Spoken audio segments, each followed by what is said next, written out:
Hello and welcome to this edition of Phillies Talk Podcast for January 30th, 2022. I'm Rich Baxter and I'm joined by my good friend and co-host here on the show, Mr. Matt Veasey. How are you, Matt? Hey, Rich. How are you? Doing pretty good here, and we had our usual bugs setting up the show. And what is a podcast without bugs? You're the podcast expert, Rich. I'm just here to give my opinions. I hear you. Well, somebody that gave his opinion not too long ago is a guy named Adam Shifter. And I want to know one thing. Is Tom Brady retired or not? That seems to be a question out there. Wouldn't surprise me, Rich. You know what I'm saying? What does he have to do? He's the best of all time.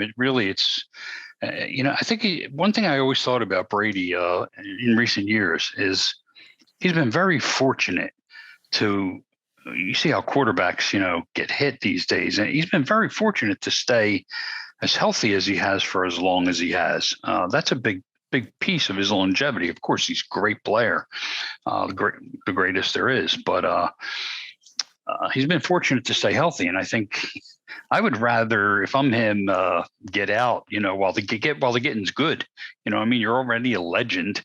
He's probably already got a ton of money. He's still got plenty of endorsement money. So, go spend some time with Giselle and the kids and you travel in and maybe do a little commentary, action to keep yourself in the game. If I'm him, I'm getting out. But I'm sure he's still great. He's on top, so the competitive juices are probably still flowing for him, and that's going to be his question.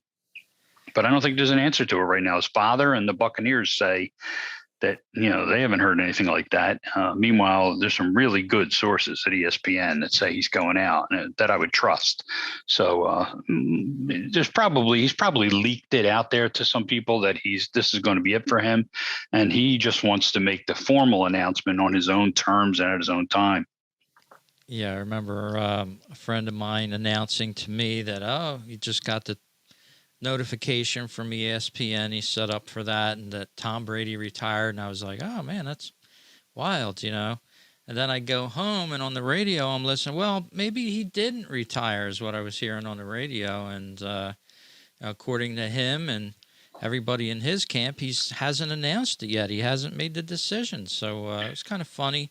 Even I was doing some research for this portion of the podcast, and last night, apparently on ESPN College Basketball, Adam Schefter was interviewed, and it sort of gave him the out to say, hey, maybe my sources were wrong, but he says, no, I'm sticking with this, sticking with our story that we, sent out there. So it was kind of silly because the guy set him up for it. Like, Tom Brady says he's not retiring. His dad says he's not retiring.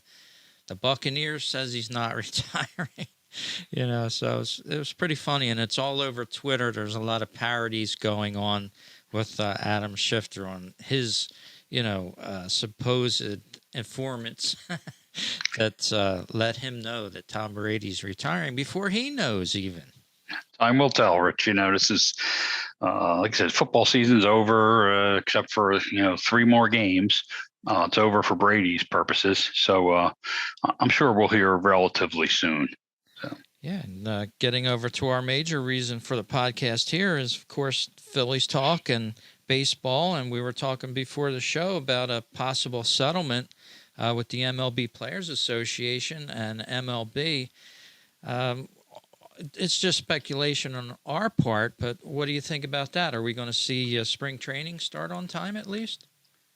I'm not sure of that, Rich. I still believe that there's a really good chance that we start on time with nothing at all delayed. We still have a full 2-3 weeks before I think it's just over 2 weeks from now. It's right after Valentine's Day or right around Valentine's Day, the pitchers and catchers would normally report. And that week isn't a drop dead date. Who cares if usually the players, or their report date is a little bit after the pitchers. and a lot of players come in a little bit early anyway. So I think if everything's pushed back even a week, even 2 weeks into towards the end of February, that's not going to hurt anything as far as the season goes, or even as far as spring training goes.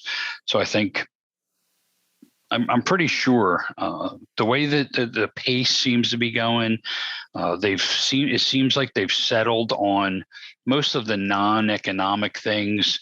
The three big non-economic issues being that the designated hitter is going to go universal this year. Top free agents are no longer going to be tied to draft pick compensation, and you're going to see an expansion of the playoff field. It's just a question of how large that playoff field will go, whether it goes to 12 teams or to 14 teams. But the 10-team playoff format is dead. So those three non-economic issues, the DH, free agency, draft pick compensation for the top level free agents, and expansion of the playoff field, those things are done deals. They've already agreed on those. The big things now are economic. It's going to have to do with free agency. It's going to have to do with arbitration, that type of deal. So,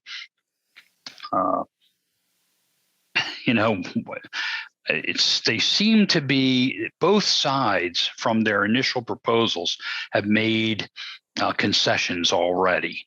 So to me, that shows they're willing to make concessions. Now it's to this point, it seems to be a normal labor management negotiation process. There haven't been a lot of holdups. They're talking behind the scenes when there aren't formal negotiations going on. So I would expect that next week we'll see, maybe some other session of formal negotiations take place at some point. And at this point, Rich, I'm still very optimistic, and I'd be surprised if we don't see some kind of announced framework to a basic agreement. Even if some I's need to be dotted and T's need to be crossed, where both sides can say, okay, we've agreed to enough things that we're comfortable enough that we can open camps, end the lockout, and we'll dot the I's and cross the T's as we move through. So I think we're going to see an agreement sometime in the next couple of weeks, next 2 weeks. Yeah, that would be great. I would love that to happen. Of course, everybody's waiting out there as spring training people that love to flock down to Florida and out to Arizona, watch their teams, and probably have reservations on hold or possibly, plans to make. So hopefully that'll get settled. Of course, last week was a flurry of activity with the two camps getting together on Monday and Tuesday, I believe it was. And now we have word that the Players Association has thrown the ball back to the owners at MLB and Rob Manfred, and, we're waiting for a response on that. So, as you said, hopefully within the next at least 2 weeks, maybe sooner. But I have an impromptu poll that I put up on the Fightin' Phillies Twitter feed here, and here's how it's shaking out so far. It's a 5-day poll. So I have 22 votes already in. And I threw a wild card in on this, yes, no, and ask again in 14 days, which is sort of, don't vote for that, but yeah, people will.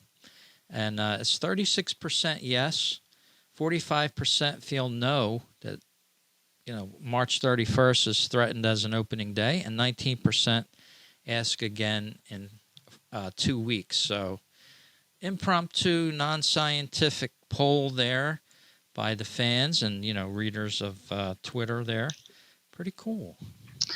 22 people, Rich. It's not much of a sampling, first. And second, fans are just traditionally more skeptical than, especially the fans that participate in online polls and that participate in the social media to begin with, are more skeptical, and you and I are on social media all the time. I mean, the negativity, on social media is beyond the pale in general. So, and Philadelphia is notoriously even more, I think, negative tough, if you will, than other places. So I wouldn't expect people to say, "Oh yes, I think there will be a settlement," no matter how much the evidence seems to be pointing towards the idea that there will be a settlement. So nice poll, but I'm not really worried at this point with 22 votes in and knowing the negativity that I expect.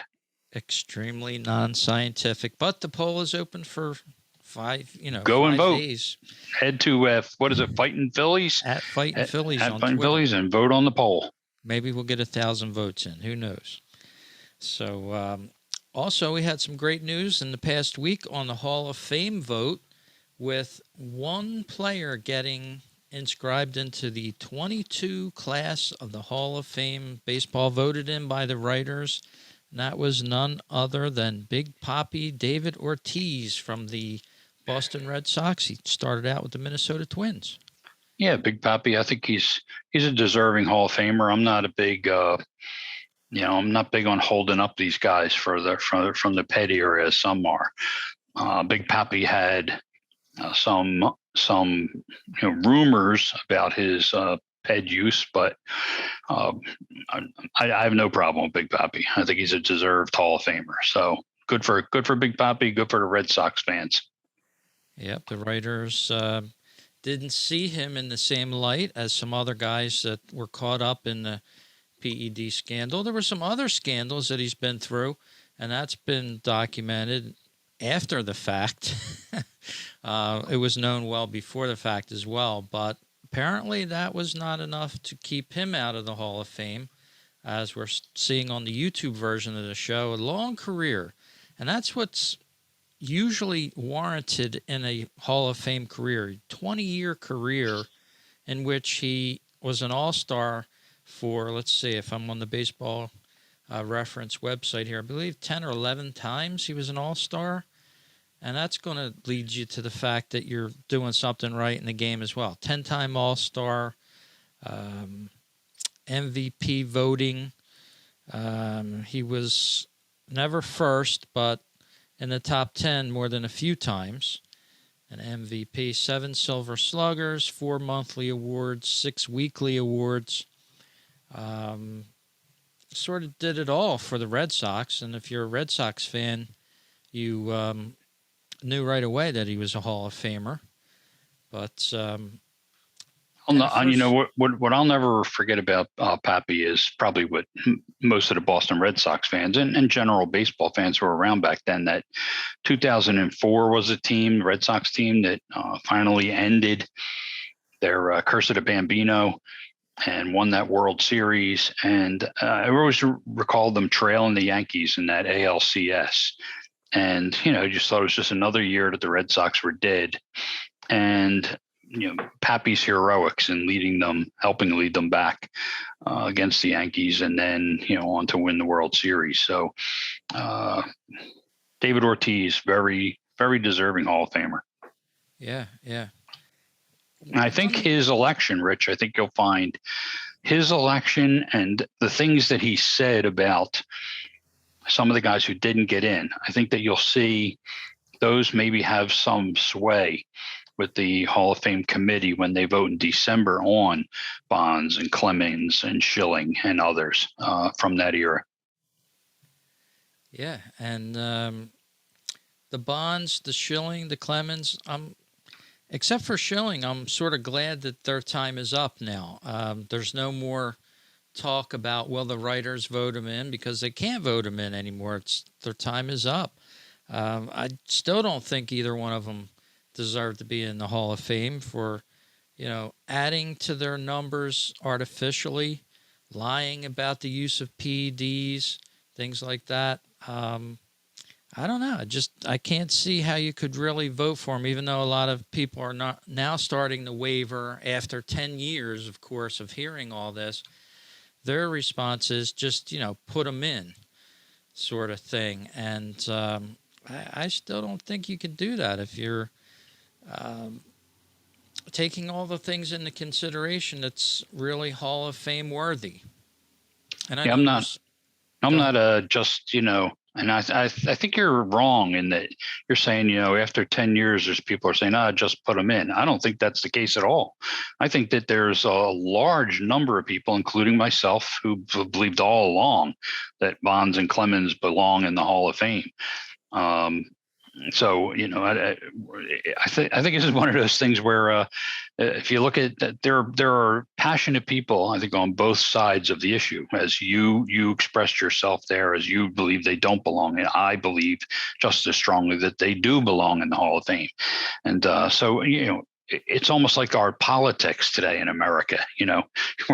We're talking past one another. I'm never going to convince you that and people who are in your camp, that those people deserve the Hall of Fame, and you're not going to convince me otherwise. So this is just one of these deals where the people who have the say, they're going to make the final determination. And they came close, certainly more than half, almost. They started approaching the level that they needed to get into the Hall of Fame. But certainly, when you have more than 6.5 out of 10, or supporting their Hall of Fame induction, that speaks to the fact that most other writers think that they do belong in the Hall of Fame. It's just not enough of a percentage. And we'll see what happens when they get voted on by the Veterans Committee. Yeah, I mean, that's where they'll get in, if they do get in. But for 10 solid years, it's given me hope that, the baseball writers who I don't always agree with, a lot of them are liberal writers. They write for liberal companies. Doesn't mean that they have to be, but in a liberal world, you're going to want to put them in my opinion. But regardless of politics and how they feel about, their politics, they didn't agree to vote them in. So I was happy for that.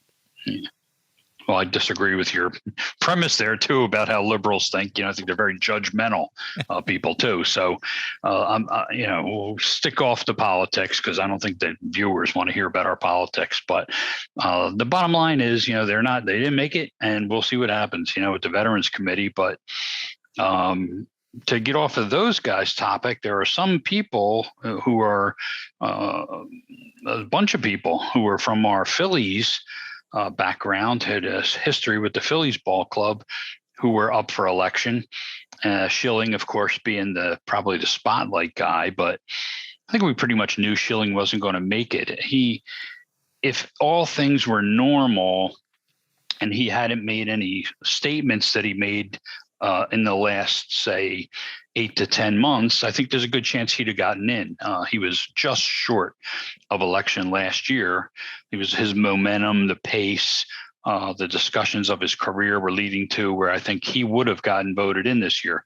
But he himself said that he wanted to be taken out of consideration, out of the writers' hands this year. And I think many writers took him at that request and just didn't vote for him because he said, take me off of your ballots.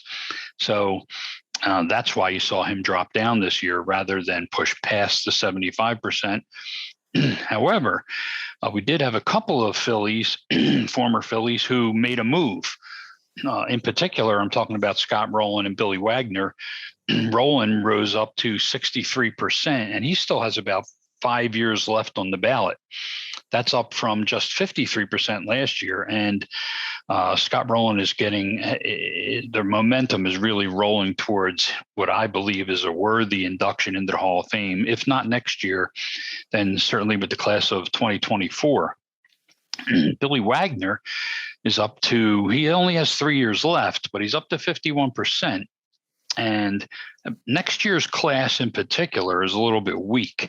So I think that you're going to see Wagner with an appreciation for some of his numbers, especially by the younger analytics type voters who are becoming more and more the makeup of the BBWAA voting block. I think you're going to see Wagner at least push to the 60% mark, if not higher next year. That'll set him up for possible induction in the last 2 years that he's up for consideration. So Scott Rolen, almost certain, unless some major, personal development comes out on a negative basis about him, which I can't imagine. He's He's one of those squeaky clean Midwestern, type, good old boys. So I think he's going to be fine. And the same with Billy Wagner. Wagner's, I think he's going to rise and he's going to have a really good shot too. So, well, two former Phillies, Wagner very short term, Rolen, who spent most of the first 7-8 years of his career here in Philadelphia, getting into the Hall of Fame sometime in the next 2-3 years.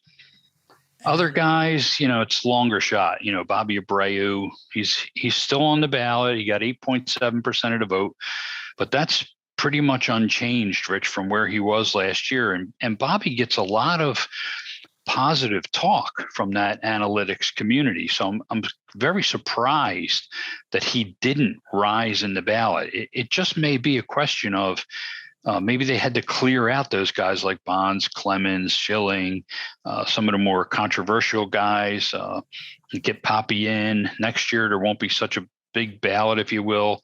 And maybe you'll see Bobby's percentage rise, but he's really got to rise a lot in order to get actually in at some point.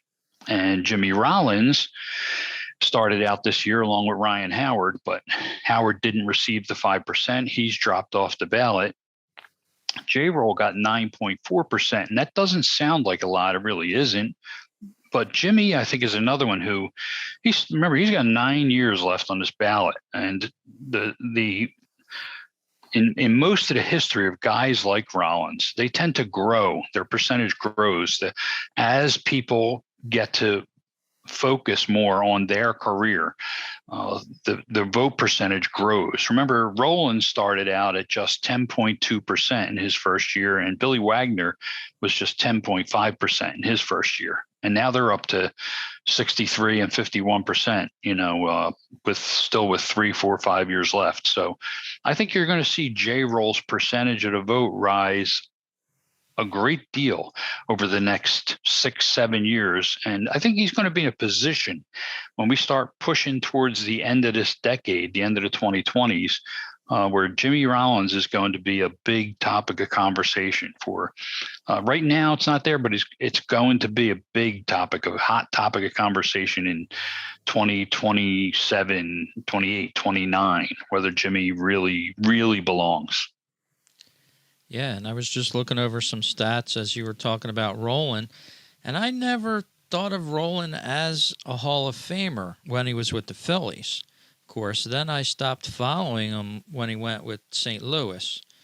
And if you look at Jimmy Rollins, folks, that he's surrounded by similar batters in his career, a lot of these guys are all Hall of Famers. They're all, Joe Morgan, Ted Simmons, Ryan Sandberg, Roberto Alomar, Barry Larkin. So there's a lot of people that are very similar to him in the Hall of Fame. Now, if you go back to Rolen, though, there isn't a whole lot of people that are associated, similar batters I'm speaking of, and players.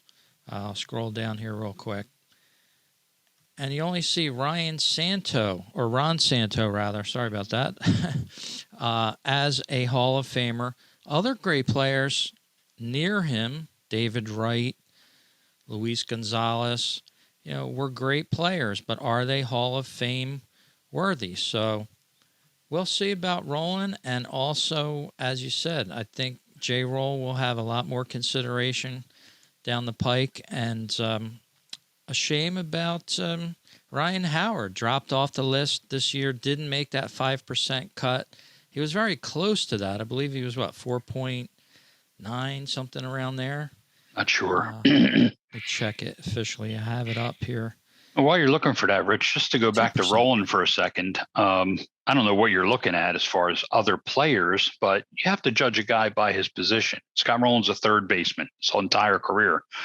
Scott Rolen, Scott Rolen is the 10th best all-time third baseman in baseball history in WAR. The other 9 guys who are ahead of him, every one of them's a Hall of Famer, except for Adrian Beltre, who is going to be a Hall of Famer in the next couple of years.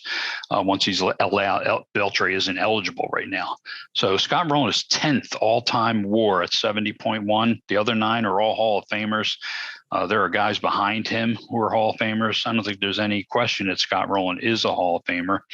If you look at the JAWS rankings, which is basically the Hall of Fame worthiness rankings of a person, Rolen is once again among third basemen all time. He's 10th, and the same 9 guys are the guys that are ahead of him, with Beltre the only one not in the Hall. So it's not really a question to me of whether he's one of the. To me, Scott Rolen is easily one of the top 10 third basemen in baseball history, and I think the Hall of Fame is going to recognize him in the next couple of years. We'll have to see what happens. Good luck to Scott Rolen and future. I'm a big fan, Rich, if you can't tell. I could tell. I was a big fan. He was my favorite player when he was on the team. I understand, I know how Philly fans are. I lived there my whole life, so I understand, they don't like that they were scorned by Scott Rolen. He had to go to baseball heaven. Well, guess what? He did. And he won a World Series at baseball heaven. And it's a shame that the Phillies, during the era that he was coming of age and becoming a star player, that Phillies ownership simply was unwilling to put a winner on the field. They more were worried about getting their new ballpark, trying to say that Veterans Stadium, wasn't allowing them to compete, and they had to have a new ballpark. So they didn't surround the guys like Rolen and Abreu and Lieberthal and Schilling with enough backup star quality players that would have put them over the hump to real contending status. That ultimately happened once they saw that they had the new ballpark and they were preparing for it. They finally opened up the pocketbooks for the Tomes and the trades for the Billy Wagners and the David Bells and that type of thing. So I think that, it's a shame that the period, I think that timing of Scott Rolen here in Philadelphia really worked against him and worked against his psyche, if you will, as wanting to compete as a ball player. And it was an acrimonious divorce, and it's a shame, but that doesn't change what he actually accomplished on the field while he was a Philly. And then again, as you mentioned, a long career after that with St. Louis and then later in Cincinnati and Toronto. Yeah. And he, going back, I forget exactly the circumstances around him leaving the Phillies, but he wouldn't accept the Phillies contract at any amount of money. They signed him for 1 year, his final year. They had tried to make a multi-year offer to him, and he didn't want the multi-year offer because the team just was unwilling to make a commitment to overall salary for the team. He wanted to see a commitment organization wide, not just to him, but to building a winning team. And at that time, they weren't willing to make that commitment, and he wasn't willing to wait, 2 or 3 years to see if they would do it. So he took the 1 year deal, and then he was going to hit free agency. So the team said, look, we're not going to lose you for nothing, and they dealt him to St. Louis. So that's what happened. That's Scott Rolen, former Philly, and we'll see how he makes out next year on the vote. But we had some Phillies broadcast changes this past week as well, Matt, and we talked about it. Kevin Frandsen signing with the Washington Nationals to be their color analyst in this past week. That he did, Rich. I was just starting to get used to him in the radio booth alongside Scott Fransky, and of course, that's sort of a split and two type of broadcast where you have the home games being done by one guy, the away games were starting to be delved out to different people, and he took this opportunity with the Nationals to have a steadier on camera presence, and still loves the Phillies. I love this article here where he says, it's not about me being on TV, but I want my passion for the game to be on TV, not only for the game but for the Nationals. So He also said it's a great problem to have, right?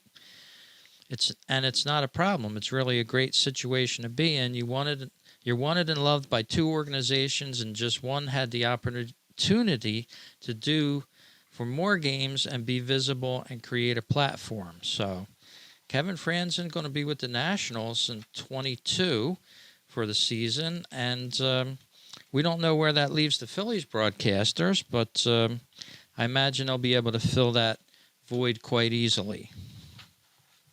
Yeah, there are everything that you see right now is just people saying, "I'd like to see this guy. I'd like to see that guy." There is nothing from the team. There are no candidates at this point. So it wouldn't surprise me at all if they went to maybe try out a couple of guys again this year to see who works out. Frandsen in LA, Scott Frandsen is a fantastic play-by-play guy. Certainly the best that we've had in Philadelphia since Harry, and to be blessed in my lifetime with Harry Callis, now followed by Scott Frandsen, that's just fantastic. It's more than you can hope for, and the chemistry that Scott Frandsen and Larry Anderson have together it's dynamite. I mean, I never thought that I just thought I was blessed to have Harry and Whitey, for all those decades. And after Whitey passed, they were some good professional guys working with Harry for a lot of years. And then once Harry passed, I never really thought I would get another Harry and Whitey. And here I have to say maybe they're not Harry and Whitey, but Frandsen in LA is really good, good pairing. I love listening to them. They have great chemistry. They just come across real well. Their voices sound really good on the radio. Again, I felt blessed, whenever I get to hear Frandsen in LA. So when I was hearing that Larry was stepping back, and he's getting up there a little bit in years, but when I was hearing that he was stepping back, I thought this is a real loss, but I understand, the travel's a lot. I don't know what else he has going on in his life, but I didn't feel the same connection with Kevin Frandsen, and I'm not saying anything bad about him. He didn't click with me. And so it's not a loss for me to hear him going to Washington. I understand, the rest of the broadcast team and people around the Phillies rallying to him and saying, "Oh, we'll miss you," and all.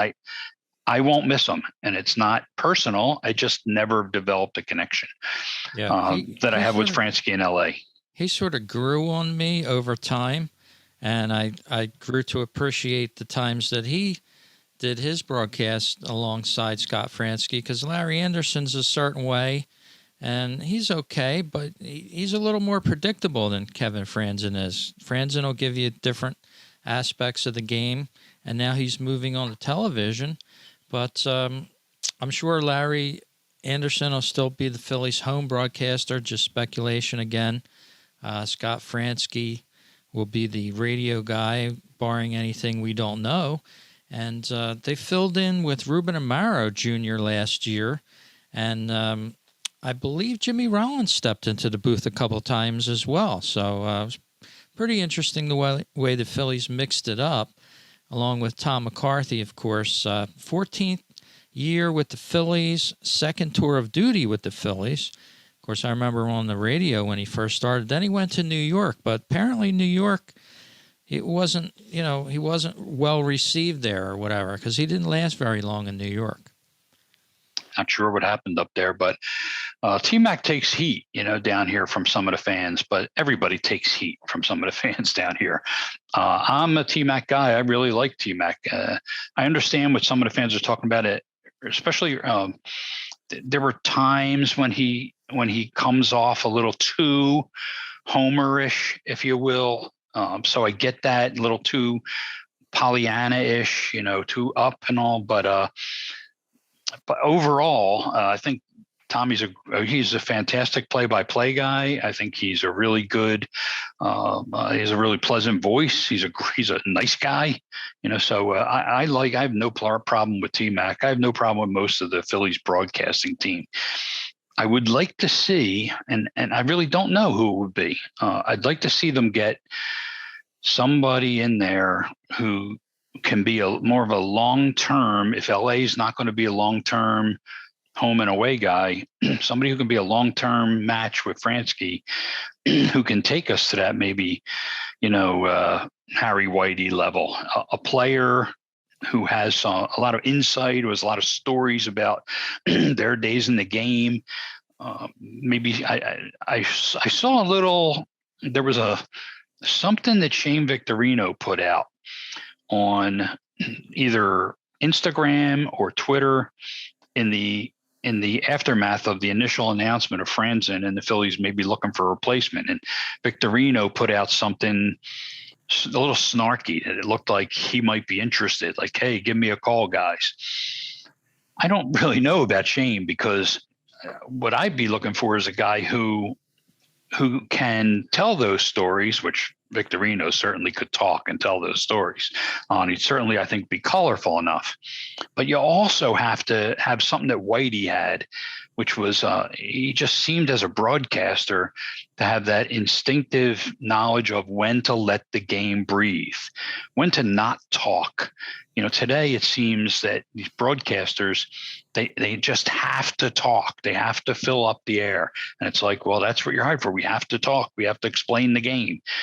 The people that are watching and listening to you do not need the game explained to them. They know it. We know it. We're fans of the game. There are times when you have to let the game itself breathe. Even on the radio, you have to let the crowd have its moment. We have to hear the cheers in the background. Let production, emphasize the crowd noise. Even if it's just for a few seconds, you have to let it breathe. And too often it seems like they're just talking to fill up time. So it's a fine balance, between giving us good information and telling us really interesting stories, and allowing the game of baseball to unfold at its own pace and not try to force, a lot of things down our throat. Yeah. Tough finding that good guy. It's going to be tough. That's true. And the broadcast that comes in mind right away to me was ESPN Sunday Night Baseball with the three people in the booth. There wasn't 2 seconds of white space, so to speak, on a paper that you could breathe. It was constant. And you're right. You do need a little bit of pause, a little reflection, some silence to creep into a broadcast to make it sound right, or else it's like a full sheet of paper that you can't really read too well. It's just coming at you at all directions. So, and it's our game, Rich. That's baseball. Our baseball is a pastoral game. People talk about everything being bang, bang, bang, fast paced today. Everything's got to be. Baseball is the antithesis of that.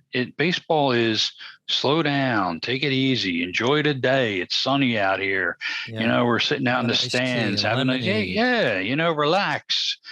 Take some time. So it takes some time between pitches. So it takes some time between innings. Take a little time. Everything doesn't have to be go, go, go. Yeah. So maybe I'm just an old Ed, Rich. And I turned 60. I turned 60 a few months ago, so I guess I am an old Ed. Don't let the listeners know that. They won't listen. No, I'm kidding. I'm kidding. Yeah. So it's it's my opinion that, again, doesn't have to be, air silence. I understand that you have to provide information and entertainment, but this is a game that needs to have somebody who knows somebody who needs to know what I'm talking about when I say you got to be able to let the game breathe.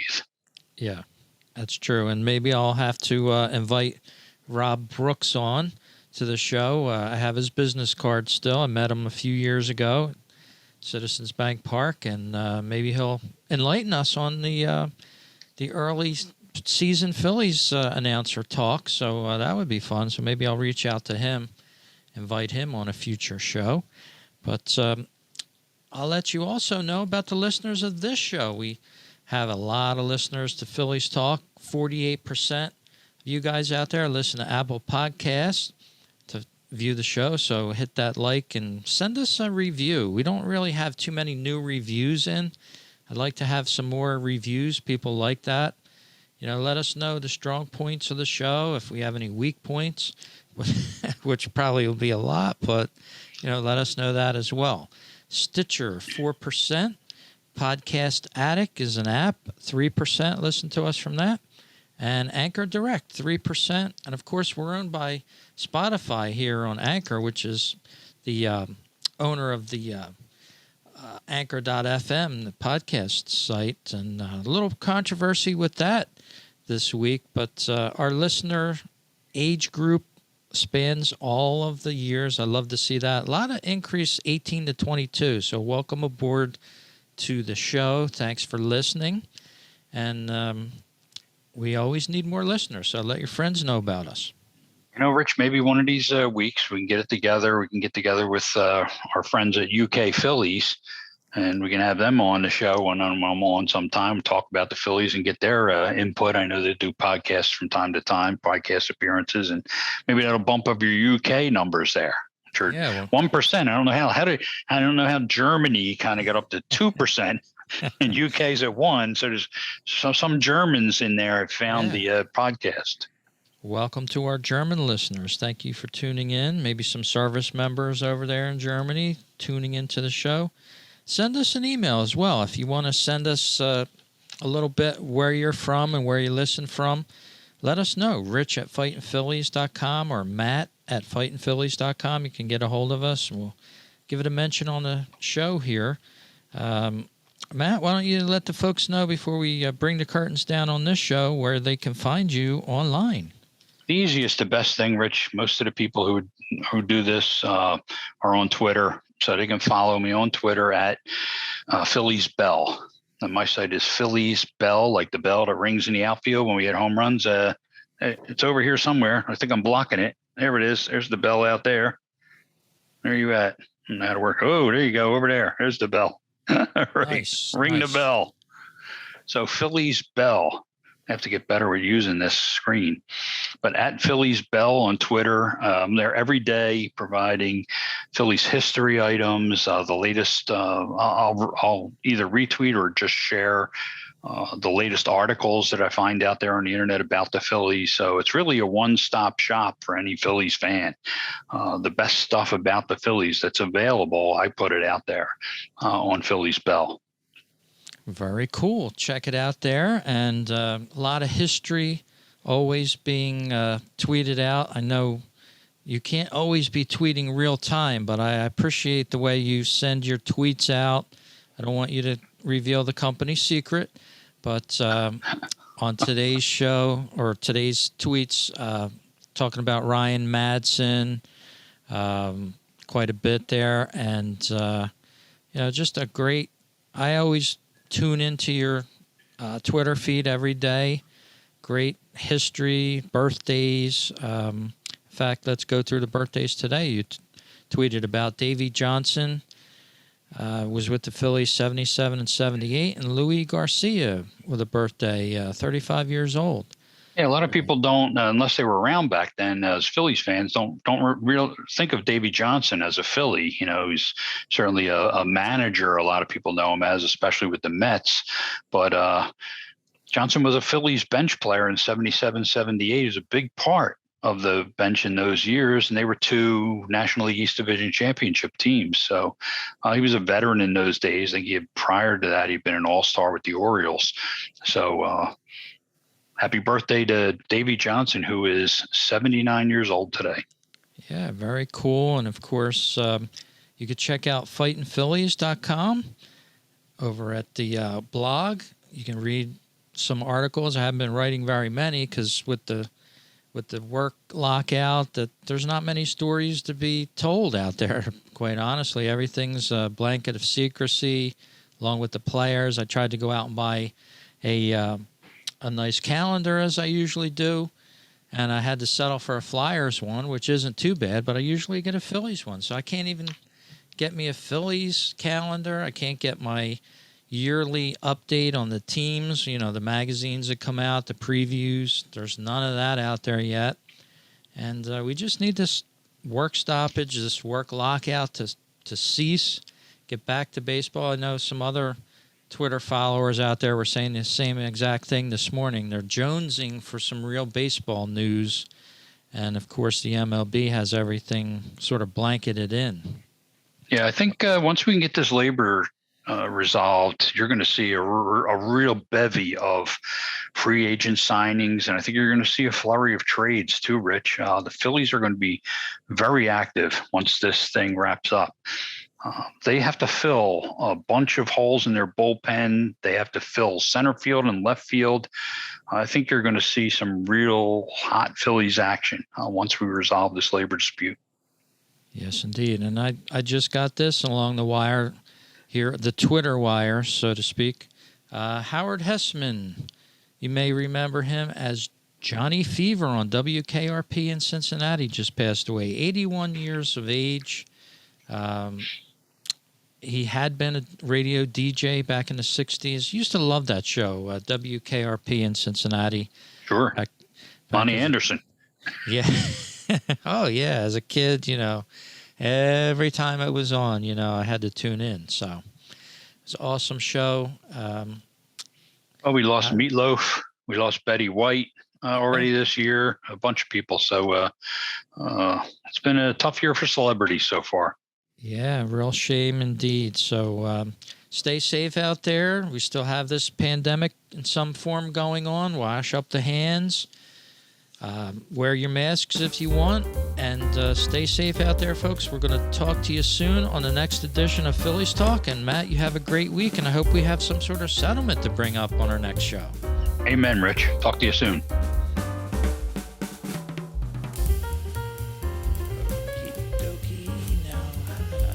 Stop it here.